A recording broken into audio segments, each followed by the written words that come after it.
मैदान अशर में ख़वातीन से सबसे पहले क्या पूछा जाएगा? ख़वातीन से दूसरा सवाल क्या किया जाएगा? ख़वातीन से मैदान अशर में 5 सवाल है, 5 बातें हैं कि ए इब्ने आदम जब तक मैं इस 5 बातों का जवाब ना दे सको जब तक अपनी जगह से नहीं हिल सकता।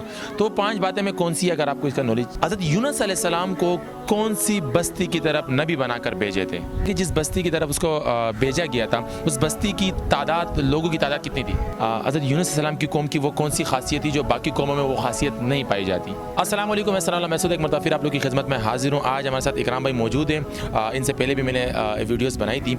बड़े माशाल्लाह इल्मी शख्सियत है, उनको बड़ा इल्म के हवाले से ज़्यादा नॉलेज है।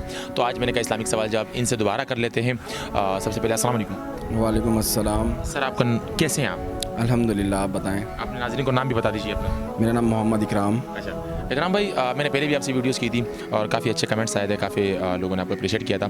तो मैंने आज दोबारा मुलाकात हुई, मैंने कहा आपसे दोबारा सवाल करूँ। सर तो इजाज़त चाहिए मुझे आपकी। जी बहुत शुक्रिया, आपने दोबारा कांटेक्ट किया और इजाज़त है, इसमें कोई पूछने वाली बात नहीं है। Thank you so much. इकराम भाई, सबसे पहले सवाल मेरा ये होगा कि मैदान अशर में ख़वातीन से सबसे पहले क्या पूछा जाएगा? आप ये मेरे लिए इतने मुश्किल जवाब ढूंढ के लाते हैं सवाल जितने भी। नो, इतने मुश्किल तो नहीं है, खैर सबको पता होगा। देखो, मैदान हशर में ख़वातीन और मर्द का हिसाब नहीं है।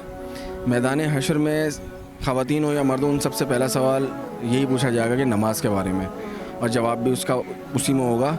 लेकिन सवालात जितने भी लिए जाएंगे वो ख़वातीन और मर्द के हिसाब से नहीं होंगे। उस ख़वातीन हो या मर्द हो, उन सबसे नमाज के बारे में पूछा जाएगा।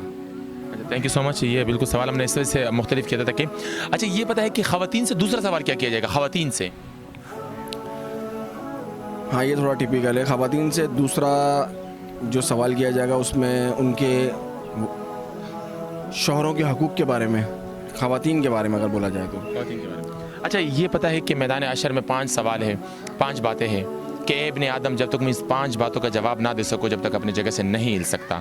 तो 5 बातें में कौन सी है अगर आपको इसका नॉलेज? 5 बातें जो हैं उसमें उम्र के बारे में पूछा जाएगा कि इतनी उम्र आपको उम्र दी थी, कहाँ खर्च की? जी बिल्कुल, उम्र के हवाले से, और जवानी कहाँ सर्फ की। जवानी, हाँ जवानी दूसरा सवाल है कि जवानी। और ये 2 हो गए, जवानी। और कमाया कैसे, कमाया कैसे, हलाल तरीके से कैसे कमाया, ये सवाल भी है। और कमा कर खर्च कैसे किया।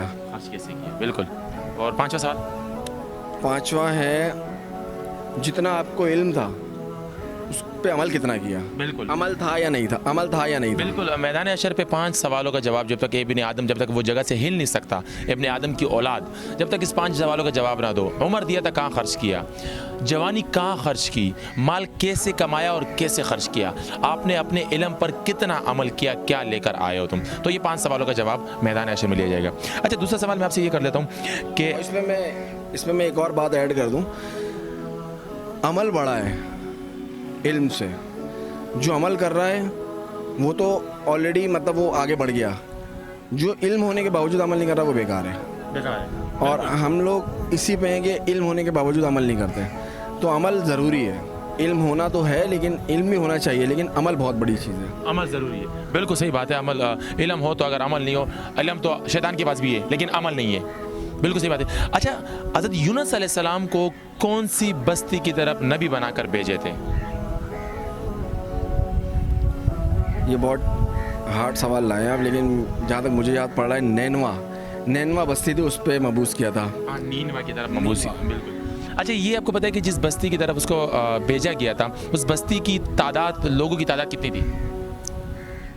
लगभग लाख के करीब। लाख से थोड़ी ऊपर होगी या नीचे होगी, लेकिन लाख बोली जाती है। 1 लाख के करीब लोग थे उसमें। और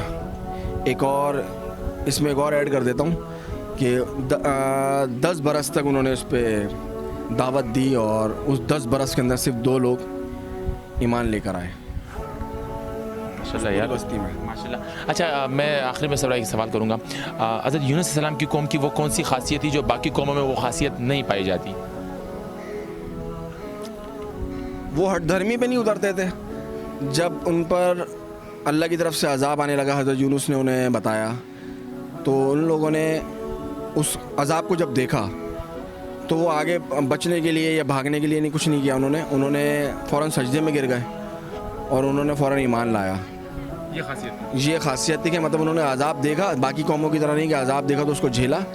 उन्होंने अजाब देखा कि अजाब आ रहा है और उसकी वजह से सजदा कर दिया और एक अल्लाह को मानना शुरू किया तो वो अजाब टल गया। ये खासियत थी उसमें। बिल्कुल सही कहा। तो यूनुस अलैहिस्सलाम की कौम के ऊपर जो अजाब आने था, तो वो जिस तरीके से वो अजाब उन लोगों ने देखा तो वो जो है ना उन लोगों ने डायरेक्ट ईमान कबूल कर लिया था। उसके बाद फिर जो है यूनुस अलैहिस्सलाम गुस्से की हालत में बस्ती से निकल गए थे। फिर उसी अजाब का जो है ना यूनुस अलैहिस्सलाम को अल्लाह ताला ने जो है ना, अल्लाह ताला की भी करीम ज़ात है, लेकिन इस तरीके से जो है ना यूनुस अलैहिस्सलाम के ऊपर आफत आ गई थी। लेकिन ये नहीं कह सकते हम। बाकी जो है ना ये वीडियो ख़त्म हो जाती है, इंशाल्लाह मिलते फिर एक नई वीडियो।